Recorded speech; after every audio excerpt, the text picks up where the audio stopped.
Eu vou apresentar uma pessoa que não necessita de apresentação, mas de qualquer forma eu tirei aqui umas notas. O professor Alexandre Quitania, a quem agradeço muito ter aceito este meu convite. Como sabem, é investigador na área da física e professor catedrático jubilado no Instituto de Ciências Biomédicas da Abel Salvador e é um político português. Licenciou-se em Física Teórica em 68 na Universidade de Witwatersrand, em Joanesburgo, e doutorado em Física do Estado Sólido em 1972 pela mesma universidade. Correto? Certo, Física da Unitária Convenção, não é? Não, isso não é. Tens aqui a pessoa que pode a universidade. Trabalhou durante muitos anos na Universidade da Califórnia, em Berkeley, nos Estados Unidos, onde foi diretor do Centro de Estudos Ambientais, tendo desenvolvido investigação nessa área, e entre 83 e 90 foi diretor assistente do Laboratório Nacional Lawrence, Conexão de Indústria e Ambiente, e entre 87 e 90 desempenhou o cargo de diretor do Centro de Estudos de Tecnologia da Biosfera. Em 91 foi nomeado diretor do Centro de Tecnologia Experimental e professor do Instituto de Ciências Biomédicas Abel Salazar, da Universidade de Porto. É professor catedrático jubilado do IPAS, diretor do Centro de Tecnologia Experimental e coordenador do Instituto de Biologia Molecular Celular também de Porto. Publicou perto de 100 artigos em várias revistas científicas de nível mundial, foi editor e autor de 6 volumes em área de biologia e ambiente, foi consultor redatorial da Enciclopédia Física Aplicada e escreveu dezenas de artigos e relatórios em livros, revistas e jornais de divulgação, sendo ele coordenador e autor de vários trabalhos nas áreas da biologia, do ambiente e da física aplicada. Desde 92 é membro correspondente da classe de Ciências da Academia de Ciências de Lisboa. Em 17 de março de 93 foi feito grande oficial da Ordem de Imigrantes de Santiago de Estado. Em 19 recebeu o doutoramento honoris causa pela Universidade de Guerra. E, como sabem, foi cabeça da lista do Partido Socialista no Círculo Eleitoral Autor nas eleições de 2015. Obrigado por tudo. Eu que agradeço por terem convidado para estar aqui convosco. É arrojado pedir um físico que se converteu à biologia para vir falar numa série que tem a ver com matemática e com filosofia. Portanto, eu devia confessar desde o início que sei relativamente pouco sobre a filosofia e sobre a matemática, e a minha intenção hoje aqui é um bocadinho tentar, se quiserem, olhar para a questão do conhecimento de uma forma alargada e tentar perceber como é que o conhecimento tem avançado em muitos domínios diferentes do conhecimento, onde há muitas analogias, e perceber quais são, digamos, as dificuldades e as oportunidades que são dadas pelo conhecimento. Eu gostava de começar por um slide muito generalista que tem a ver com aquilo que eu acho que são partes fundamentais da construção do conhecimento em todos os domínios do conhecimento. Começa sempre, invariavelmente, com dúvidas, com perguntas. Começa sempre com curiosidade. Eu lembro-me especificamente que tinha para aí 5 anos, quando peguei em casa dos meus pais num clipe, daqueles clipes para prender o papel, abri o clipe e meti-o na ficha para ver se eu também ficava iluminado. É claro que a iluminei para um susto. A eletricidade foi abaixo, eu numa condicionada grave, mas é esse tipo de curiosidade que eu acho que todas as crianças, todos os animais, a gente vê os bebés a meterem tudo à boca, a fazerem tudo e mais alguma coisa, essa curiosidade está em todo o lado, na grande maioria dos animais. Depois dá a origem a novos dados, talvez dão a origem a novas perguntas, e que depois, a seguir, para responder a essas perguntas e dúvidas, aparecem nos vários domínios do conhecimento tentativas de resposta. E em algumas delas, nas ciências naturais, chamam-se hipóteses, a hipótese do Mendel, a hipótese do Newton, a hipótese do Lavoisier, a hipótese de Gauss, que começam por ser as primeiras tentativas de explicação da resposta. Nas ciências sociais chamam-se narrativas, socialismo, capitalismo, neoliberalismo, estruturalismo, comunismo, capitalismo, essas coisas todas, é tudo em geral acaba em isso.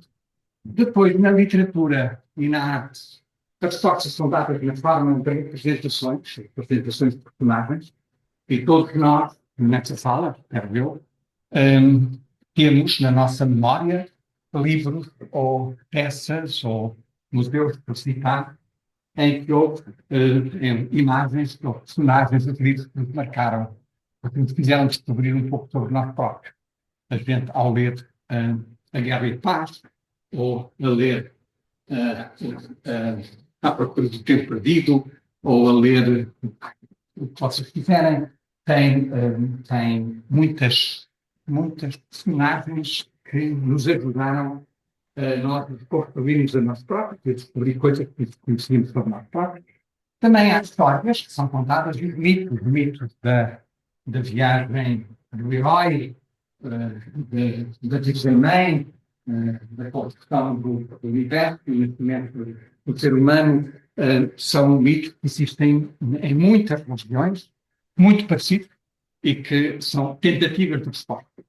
E depois andamos à procura de evidência em relação às respostas que tentamos dar, e essa evidência, estou um bocadinho aqui a repetir o palco, mais ou menos, tem que ser coerente. As respostas que a gente dá em relação ao conhecimento que já existia, mas também àquilo que está a ser apresentado. Tem que existir as alternativas de explicação por outras pessoas curiosas. Tem que ter alguma capacidade cognitiva, se tivermos fora. Tem que ser elegante. Às vezes há respostas que são elegantes e, portanto, a gente aproxima-se delas ou segue-as, porque acha que tem uma certa beleza. Eu costumo dizer que as equações de Maxwell são a coisa mais elegante que eu já vi em toda a minha vida, que é uma espécie de imagens umas nas outras, e é uma coisa, a gente perceber as equações de Maxwell são absolutamente extraordinárias. E depois a inovação é aquilo que acontece quando queremos pegar no conhecimento e tentar aplicá-lo seguindo, digamos, desejos individuais, sociais, culturais, económicos, que depois fazemos com o próprio conhecimento ao longo de toda a história da humanidade, desde que temos história para falar por estas. A dúvida. Eu costumo dar duas razões principais pela qual a dúvida não nos larga. E acho que é absolutamente fundamental para a construção e para a codificação do conhecimento. E as duas razões são muito simples. A primeira é porque descobrimos muito rapidamente que aquilo que é óbvio, ou parece óbvio, ou parece evidente, ou parece intuitivo, é falso. Eu vou dar vários exemplos disto nas várias áreas do conhecimento. E depois a segunda é porque já vem desde o tempo do Francis Bacon, em que eu dizia que o conhecimento é poder. Portanto, isto tem quase 5 séculos de existência, e sendo poder, nós somos forçados a questionar como é que ele vai ser aplicado e por quem. E aqui, um pouco em homenagem também ao livro que li recentemente a Sofia Miguel, reconhecer que o conhecimento requer reconhecimento. Conhecimento sem reconhecimento não é conhecimento. E, portanto, estas são as razões pelas quais a dúvida não nos larga a todos nós. Se tiver sorte, eu acho que quem deixar de ter dúvidas, eu tenho quem. Óbvio, intuitivo e evidente é falso. Eu tenho aqui vários exemplos. O primeiro é, se calhar, o mais óbvio de todos. É de tal maneira óbvio que o Sol e a Lua andam à volta da Terra, só um atrasado mental é questionável isto. Não é? Eles nascem no mesmo sítio, põem-se no mesmo sítio, todos os dias, fazem exatamente a mesma trajetória. Quem é que se quem é que tem a presunção de dizer que não andam estes dois astros à volta da Terra? Só um atrasado mental, como é óbvio. E, no entanto, não é verdade. A natureza humana. Se vocês ouvirem o Hobbes acha que os seres humanos são o pior que já foi construído. Nós somos todos um retrato. Precisamos de disciplina, de rigor. Se ouvirmos o Rousseau, ele diz que somos todos muito inocentes, que nos trai a sociedade, nós somos todos uma maravilha e somos estragados pelos outros que estão à nossa volta. Se formos ao Hume, ele diz que é mais ou menos entre as duas coisas, mas não é a mesma coisa. E depois temos a grande discussão atual sobre se nós somos essencialmente a nossa genética, a nossa natureza é a nossa genética, ou se é um ambiente que nos forma. Portanto, será que nós somos essencialmente aquilo que herdamos geneticamente, ou somos aquilo que somos depois formados à medida que somos influenciados pelo ambiente onde vivemos? O oxigênio é tóxico. O oxigênio é essencial à vida nossa. E, no entanto, é um gás altamente tóxico. Se qualquer um de nós for posto numa câmara com 100% de oxigênio, não dura mais que uma hora.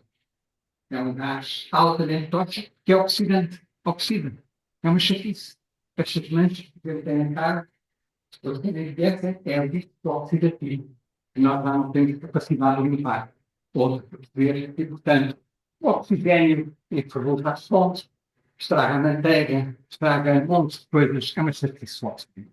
E, portanto, nós só sobrevivemos temos mecanismos altamente sofisticados e de muitas dimensões para nos proteger do oxigênio. Por isso é que anda na moda toda a gente comer muitos antioxidantes, vemos de todo lado a indústria da felicidade, que a gente está toda a submeter a ela, tem montes de antioxidantes à venda e temos mecanismos de reparação que também vão enfraquecendo à medida que nós estamos a envelhecer. Somos mesmo primos chegados dos macacos, é uma chatice. Mas, e ainda há algumas pessoas que não acreditam. Mas somos mesmo primos dos macacos. A diferença genética é de 1 ou 1,5% entre nós e os macacos, o que para alguns é desagradável, mas é fact, é uma chatice. A massa, somarmos a massa dos componentes do átomo, não é igual à massa do átomo. Há uma parte que está reservada a energia. E, portanto, foi preciso alguém dizer que a energia é a mesma coisa que a massa. E, portanto, a soma das massas, componentes, de elétrons, neutrões e prótons, não é igual à massa do átomo. Uma coisa que o Lavoisier nunca teria pensado que pudesse ser possível. A instabilidade da quantificação da inteligência. Hoje em dia já quase que ninguém entra neste QI para definir a inteligência das pessoas, e eu fiz testes. E ainda há muita gente a fazer testes para ver qual é que as pessoas devem ir, as crianças, depois de fazerem os testes de quantificação. E os científicos já não definem nem o sexo nem o género.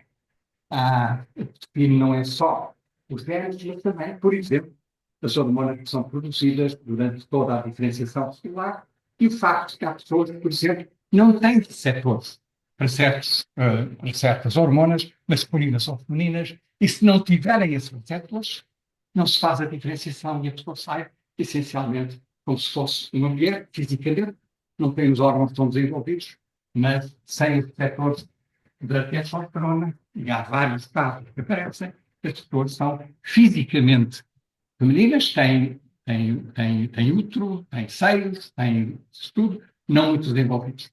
E afinal, o tempo e o espaço são relativos, não são absolutos. E, portanto, isto são tudo pequeninos exemplos daquilo que parece óbvio e evidente, não é nem uma coisa nem outra. E em relação ao imprevisível da aplicação do conhecimento, eu também escolhi alguns exemplos, porque são todos muito diferentes em termos digamos, de conteúdo, mas nós sabemos, por exemplo, que foram os chamados detentores da verdade absoluta, que deram origem à intolerância, à perseguição, ao genocídio, todos que a gente está a ver, ainda continua a ver por esse mundo fora. Também sabemos que a impressora do Gutenberg teve uma das consequências completamente imprevisíveis, porque foi a primeira vez que o livro, a Bíblia, foi traduzida em todas as línguas e as pessoas puderam ler o livro no original, sem ter que ter alguém a explicar o que é que ele estava a dizer. E como vocês sabem, isso deu as guerras da reforma e da contra-reforma, que mataram uns 10 milhões de europeus no processo, se não mais, como consequência da indução da política. A máquina a vapor deu tudo o que a gente conhece das revoluções industriais e sociais que aconteceram, do início de grandes pensadores sobre a revolução social e, portanto, com os luditas à mistura e montes de gente com vários. Os antibióticos estão agora a produzir, e é um dos grandes áreas do desenvolvimento da biologia atual, é perceber como é que nós vamos ultrapassar a resistência a muitos antibióticos que precisamos usar e cada vez usamos mais. Há pessoas, eu conheço pessoas que têm uma gaveta cheia em casa de antibióticos, começa a doer a garganta, a primeira coisa que fazem é meter antibióticos à boca, que não servem para nada, né, naquele aspecto, mas é o que fazem. A energia nuclear, o problema das armas nucleares, está agora também outra vez. Nós estamos muito longe da discussão sobre as armas nucleares. E a inteligência artificial, em termos daquilo que pode vir a ser, como utilidade no controle social e económico do mundo em que nós vivemos, isto são tudo ferramentas extraordinárias, mas que também podem dar consequências, se calhar um pouco, muitas delas imprevistas. E agora, gostava de falar sobre, em relação a essa questão da curiosidade, imaginação e evidência, gostava de também apresentar um pouco foi a história das atitudes da sociedade em relação à questão da curiosidade e imaginação. E eu diria que até ao início da Renascença, até ao fim do século XII, XIII, mais ou menos, a curiosidade e a imaginação eram sistematicamente castigadas. Eu tenho aqui muitos exemplos. Não é? Há um de vocês, eu não sei se todos pensar quem é o Feia-Tonto. Quem é que não sabe quem é o Feia-Tonto? O Feia-Tonto foi o homem que, no mito, conduzia a carroça que levava ao sol. E, portanto, ele quis conduzir a carroça, ele era muito jovem, o pai disse que não, senhora, era perigoso, ele insistiu muito, ele conduziu, aproximou-se mais de terra, criou desertos, afastou-se mais da terra e criou o polo frio. O prometeu, toda a gente sabe, né? Roubou o fogo aos deuses e é um castigo horrível, não é? Ele ficou amarrado numa roca e vinha uma águia comer do fígado todos os dias. Aliás, é extraordinário, porque é uma história que tem quase 5 mil anos. E o fígado é de poucos órgãos que regenera rapidamente. Portanto, ele escolheu o órgão certo. Crescia, comia, depois no dia a seguir já tinha mais bocadinho. E, portanto, ia comer. A Pandora abre a caixa da Pandora e saem pouco é sempre delas, não é? Vocês já sabem isso há muito tempo. E, portanto, ela abre e os maus podres da Terra saem cá para fora. O Ícaro quer voar um bocadinho mais alto, derrete, cai, morre. O Orfeu olha para trás, não devia olhar para trás, não devia ser curioso, devia sair direitinho. E a Eurídice é transformada em sal. O Sócrates teve criança culta porque não abdicava de fazer perguntas e, portanto, de ter respostas que não eram convenientes. A Hipátia hoje em dia foi assassinada em Alexandria pelo fundamentalista na altura que assassinaram essencialmente porque ela acreditava no conhecimento e na ideia de conhecimento. Sócrates tinha achava que a felicidade nem sequer estava na lista de pecados. Era muito pior que a lista de todos os pecados. Era a pior característica do ser humano, era a felicidade. E ele diz isto repetidamente naquilo que fala. O Galileu, a mesma história, vocês sabem que ele teve que negar o crime. Isto começa a mudar com uma série de personagens. E aqui eu digo que era tolerável desde que não fosse arrogante. Portanto, o conhecimento, desde que não fosse arrogante, era ok. Não se podia soltar. Aliás, há uma frase lindíssima do Pascal em que ele diz que a gente não deve tentar ir para além daquilo que está à nossa portée. Aquilo que está ao nosso alcance. Não podemos querer ir demasiado longe, porque o nosso Luís Camões, que tem aquele discurso maravilhoso, eles querem descobrir não sei o quê, por aí fora, e que vão desacontecer tudo e mais alguma coisa que é mau. E depois acontece, que eles ainda se lembram de Lusíadas, não sei se pode ser que todos viram de Lusíadas todos, mas provavelmente sim. Acontecem coisas horríveis que foram prometidas pelo velho Cristiano, etc. O que vocês, se calhar, não sabem é que é o mesmo Camões que escreve o prefácio do primeiro poema publicado do Luís Camões. É o prefácio do livro de Castilhota sobre as plantas medicinais, em que ele faz mergulho da curiosidade do Castilhota em tentar descrever as plantas medicinais que existiam na altura. Quem é que sabia que o primeiro poema do Camões era o prefácio do livro do Castilhota? Alguém? É uma história bonita, se lembrar. Ninguém sabe. Tá? Eu descobri por acaso. Mas todos estes, não é? O de Bacon, de dia 2, o Rodney e o Francis, isto representa uma passagem pela ideia de que, afinal, vale a pena nós tentarmos. O Leonardo da Vinci tem desenhos lindíssimos do útero das mulheres com a criança, que ele teve que roubar cortes ao cemitério, não era permitido fazer anatomia na altura, e foi através de cortes que ele roubou que ele conseguiu fazer aqueles desenhos absolutamente extraordinários do defeito a ser no último também. E por isso fora, há aqui um monte de exemplos. Eu ando muito fascinado com o Daniel Novaes, também foi inquirido pela Inquisição, e tem uma história também muito triste. E depois começa no iluminismo, se quiserem, com esta grande. Há um discurso do Jefferson, onde ele inaugura a primeira universidade secular nos Estados Unidos, da Virgínia, em que o discurso dele é uma coisa lindíssima, como só os grandes oradores eram capazes de fazer, em que ele diz que o objeto daquela universidade é permitir que toda a gente possa ir explorar o que quiser, sem haver tabu em sítio nenhum, poder fazer as perguntas todas que quiser, poder ir à procura de justiça.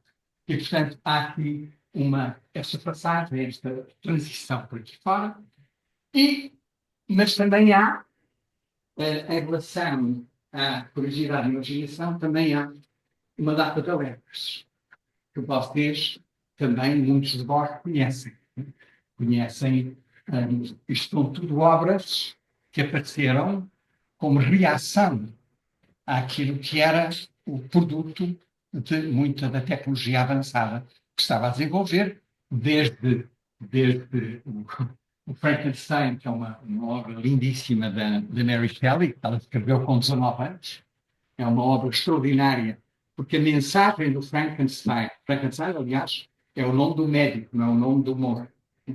E a mensagem do Frankenstein é que o monstro, a criatura, não é? Torna-se agressiva por duas razões. Uma, que o médico recusa a fazer uma outra criatura para ele poder amar. Portanto, é uma questão de solidão. E a outra é porque todo o mundo se afastava dele porque ele era diferente. Tornava-se. Portanto, isto é uma lição moral extraordinária de uma miúda de 19 anos. Eu acho isto uma coisa fantástica e vale a pena nós lembrarmos. O manifesto de Russell Einstein, que aparece em 1925. Eu não sabia que era publicado. Eu julguei que tinha sido mais cedo. Foi muito pouco meses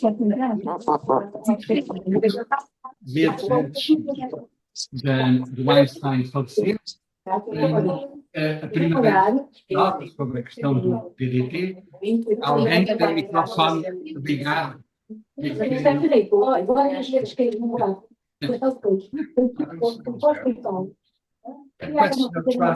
É uma obra do Nilo, Acho que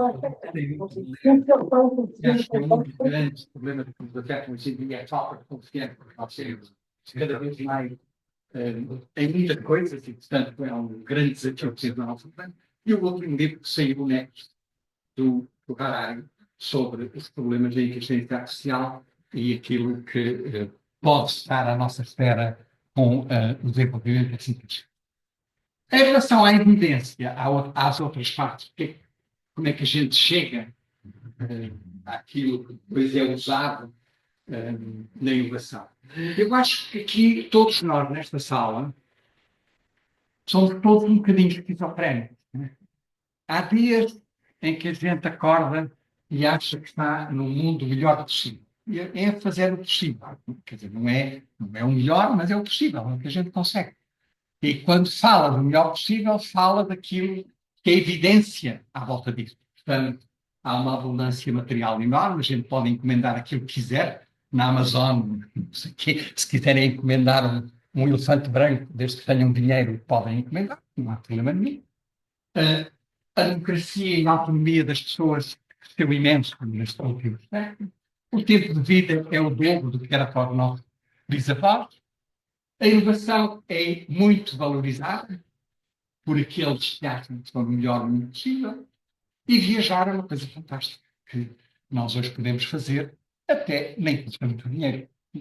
E, portanto, isto são tudo, e arriscar vale a pena. Até há um ditado português, quem não arrisca não arrisca, e, portanto, isto é uma coisa que a gente força pela goela abaixo. E depois há os outros, que também somos nós, noutras alturas do nosso dia, à tarde, noutras alturas em que nos aconteceu qualquer coisa desagradável, em que achamos que o mundo deixa muito a desejar, as desigualdades estão presentes, é uma evidência, preciso estar a defender isso em sentido nenhum. A violação de direitos também por esse mundo fora não é nada de novo. A qualidade de vida, eu tenho colegas meus que em Nova Iorque passam 2 horas e meia no trânsito durante o dia para estudarem ao trabalho e serem ao trabalho. Não têm tempo para estarem com a família, com os amigos por aí fora. A competição é absolutamente selvagem e cada vez mais. E isso, aliado na academia, cada vez está mais desenvolvida. E os refugiados climáticos, as previsões é que daqui a 20 anos o planeta terá ao 250 milhões de refugiados climáticos. E a Europa tem dificuldade em lidar com 1 milhão, como se viu quando aconteceu na Alemanha. O que é que nós vamos fazer com 250? E que arriscar é muito perigoso. E eu volto a repetir, eu acho que cada um de nós aqui nesta sala, há alturas em que nos aproximamos mais da esquerda e há outras alturas em que nos aproximamos mais da direita. E não é que uns estejam mais realistas do que outros, será assim. É o que nós temos à nossa. Portanto, a questão que se põe é como é que nós, se essa coisa intuitiva da gente querer saber mais, ter mais conhecimento, é aquilo que nós achamos que deve ter. Há uma frase lindíssima de um jornalista inglês, que foi viver para o próprio livro, em que ele diz que a função principal da educação é transformar espelhos em janelas. Eu acho isso uma frase tão bonita, tão elegante, que devia estar na entrada de todas as instituições de ensino. Que é mesmo isso. A educação é transformar espelhos em janelas. E, portanto, nós acreditamos que vale a pena fazer isso. Mas depende como é que nós decidimos se vamos arriscar ou não vamos arriscar. E aí depende de muitos fatores diferentes. Nós vamos arriscar, depende, primeiro, da dúvida, depende daquilo que sabemos ou daquilo que não sabemos, ou se achamos que é muito difícil saber. Depende da nossa visão do mundo, se achamos que é um mundo frágil ou se é um mundo robusto, e da nossa confiança nos pontos de informação. Mas há outros fatores, mas eu considero estes fatores ganhar mais importantes.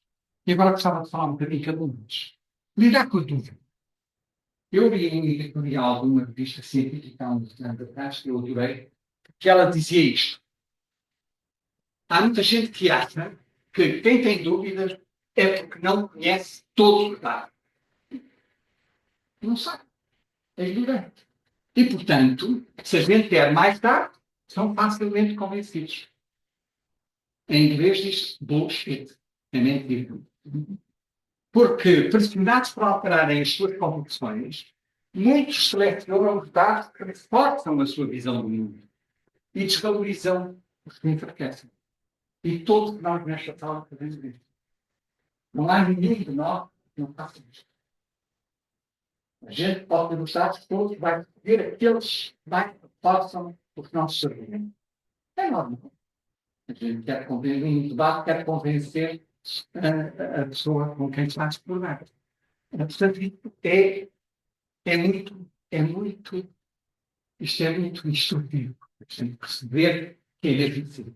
Não basta só dar mais dados, não basta só dar mais informação, isto não. Depois, a nossa visão do mundo, voltamos à mesma história. Eu trouxe aqui uma série de exemplos que as pessoas dão para justificar a sua visão do mundo. E, portanto, na área da energia, a gente fala dos melhoramentos fantásticos, dos transportes, na luz, na internet, na web, na IA, na indústria. Isto foi tudo uma coisa extraordinária. Na alimentação, hoje, a Revolução Verde, que aconteceu há 60 ou 70, começou a acontecer há 60 ou 70 anos atrás, fez com que não fosse necessário haver fome no mundo.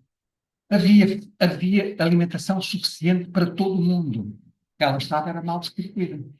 E, portanto, havia muita gente a desperdiçar comida e havia muita gente que não tinha comida. Mas os inseticidas, os fertilizantes, os OGMs, eu, aliás, pus alguns aqui e aqui. Esta visão dos OGMs depende com quem é que a gente está a falar. Na saúde, a mesma coisa, o saneamento. A gente esquece de dar valorização ao saneamento. O saneamento foi das coisas mais importantes na saúde. Há 100 anos atrás, aqui no Porto, o saneamento era pela janela. E eles tinham que avisar, aí vai água. Era um bocadinho mais de água, mas era pela janela. E hoje, felizmente, já quase que não existe isso em Portugal. Não? Depende.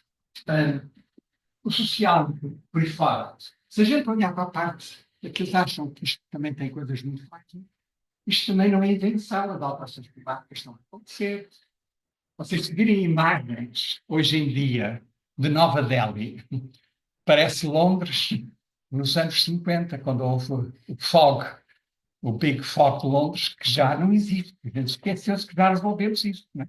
Também já não falamos das chuvas ácidas.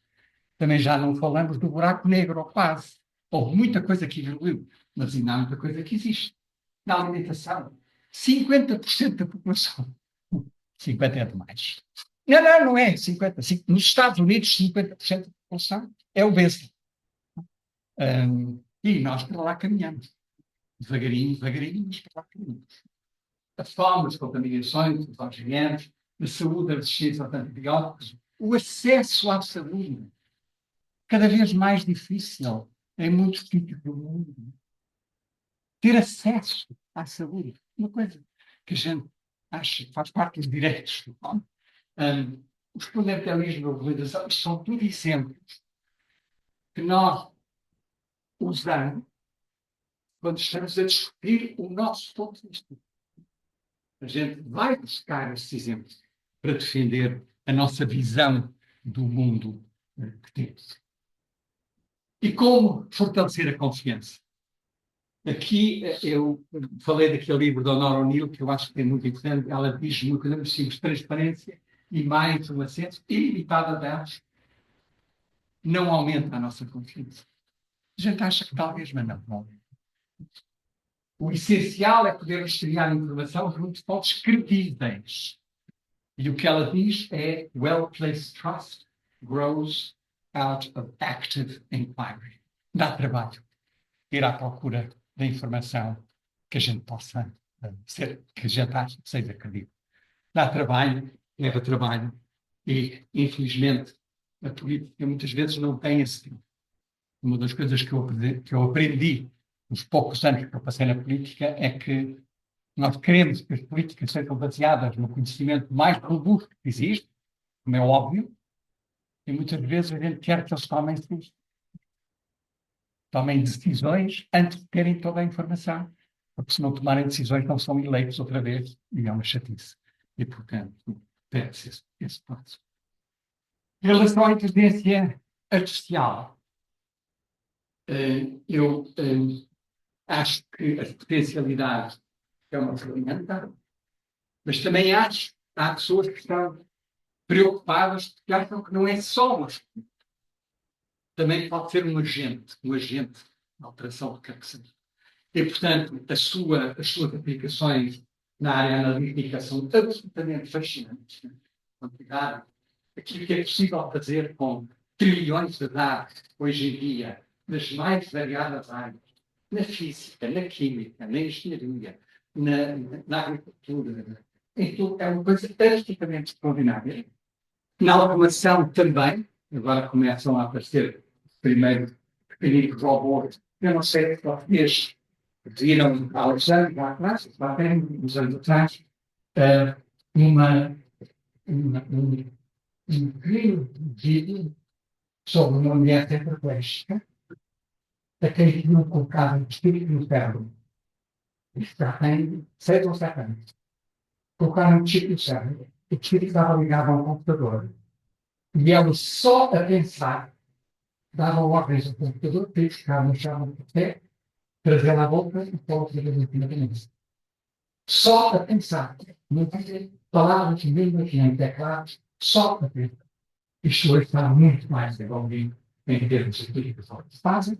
E depois, nesta questão da inteligência geral, dá muito debate atual sobre até onde é que vai, até onde é que isto vai. Isto é como, acho que é outra área que eu também às vezes gosto de brincar um bocadinho, eu estou muito preocupado com a inteligência artificial. E eu não estou tão convencido que a inteligência natural seja assim tão maravilhosa.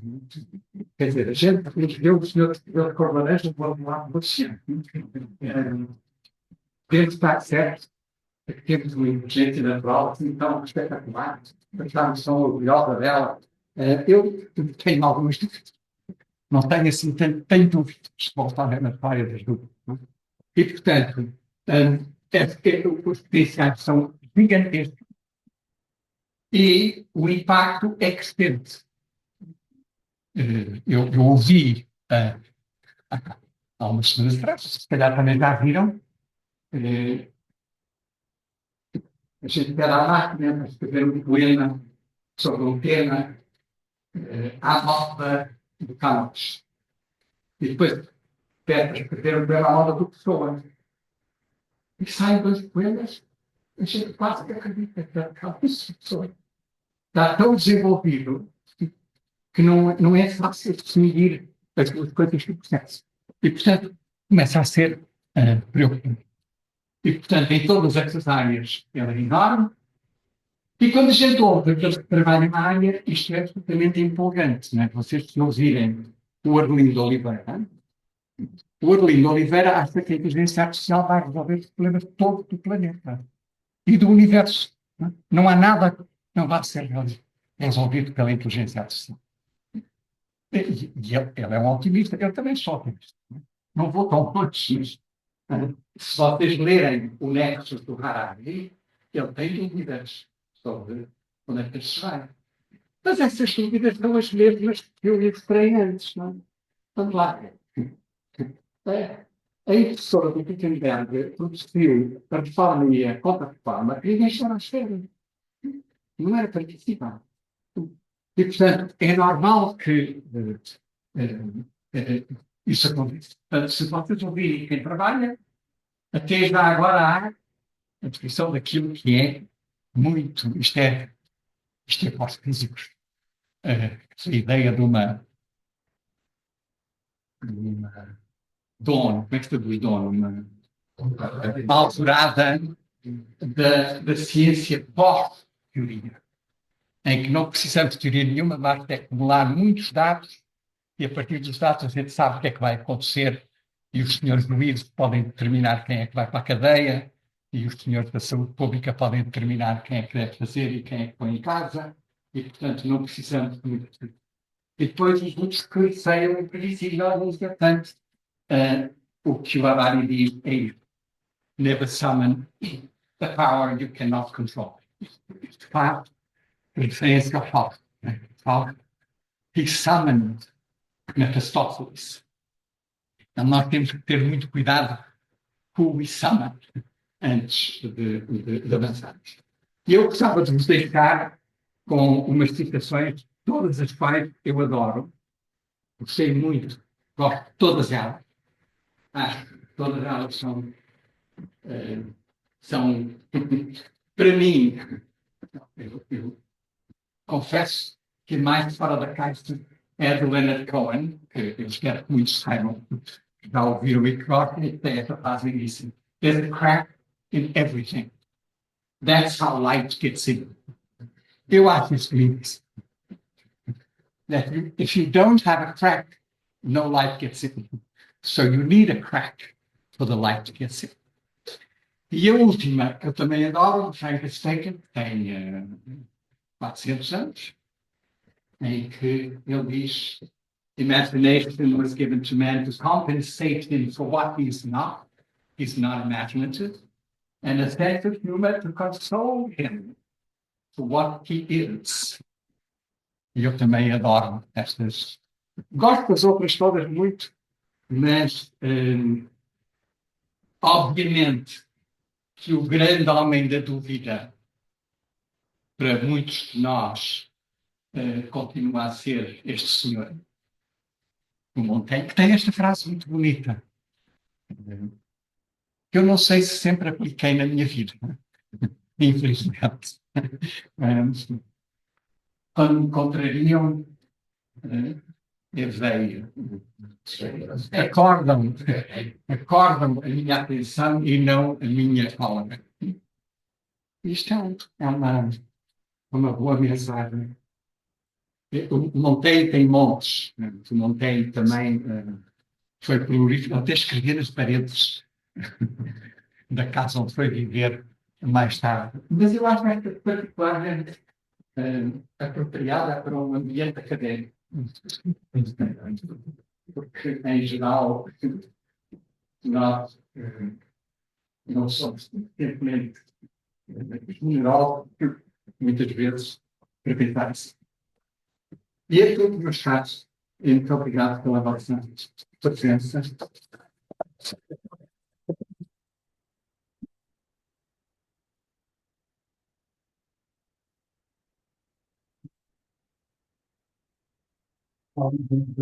Estava em exceção de direito de exame. Não preciso, como você Estava em exceção de dúvida de exame. Pois, É, nossa.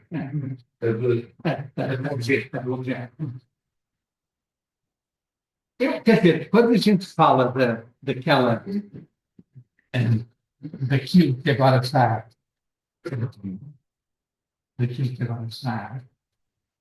a ter muita atenção, que é o artificial general intelligence. Eu não sei o suficiente sobre inteligência artificial para poder responder a essa pergunta, mas eu sei que quem está nessa área é capaz de pensar em. Deixa-me pensar um bocadinho. Em muitas destas novas aplicações, quando se faz uma pergunta, alguma vez vocês tiveram a resposta que não sabe? Ou tiveram sempre que não sabe? Quando faço uma pergunta a estas aplicações todas, há alturas em que respondem que não sabe? Isso é um consolo. Não, contrariando. Se não está de acordo, nós temos sempre razão. Sempre doce. Mas isso é porque se a pessoa que está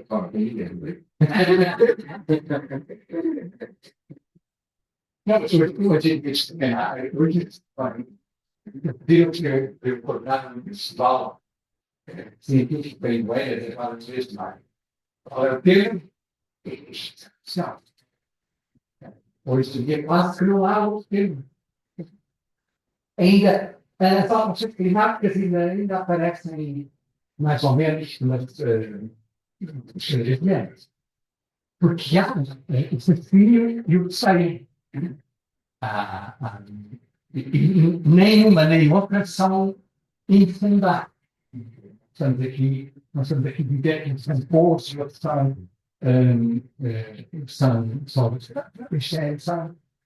quando temos dúvidas sobre essa coisa, alguns de nós ficamos ansiosos, outros ficam fascinados.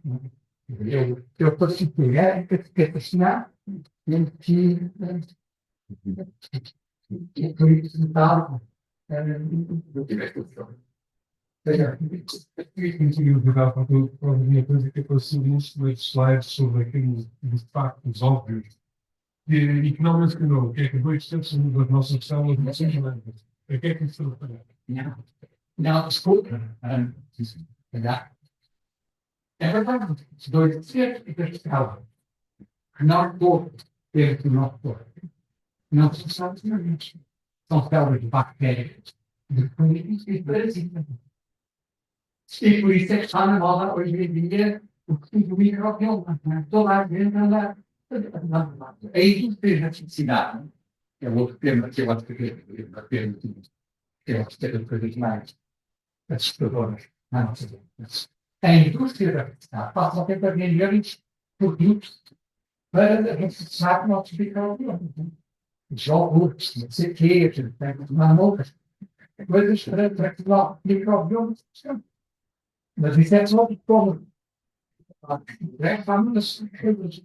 Há até trabalhos que eu acho fascinantes, não conheço muito, sobre micro-organismos que existem no nosso sistema digestivo, que ao, se calhar se houver aqui outros biólogos podem atestar que acabou de dizer ou não, produzem determinados produtos, alguns deles gasógenos, que ao chegar ao cérebro, influenciam a forma como as células neuronais funcionam. Acho que eles não existem. Sim, tem maneiras de regular o sistema nervoso central através de sistemas de sinalização. E, portanto, controla o impacto de expressões de em coisas por diferentes níveis. Por exemplo, o impacto do microbiota influencia, sabe que influencia o sistema nervoso central, o sistema digestivo, os sistemas do sistema expectante. Aquela ideia antiga, que é uma habilidade qualquer português, quando se está à procura de marido da filha, vai-se através da família. Não, está a ser assim,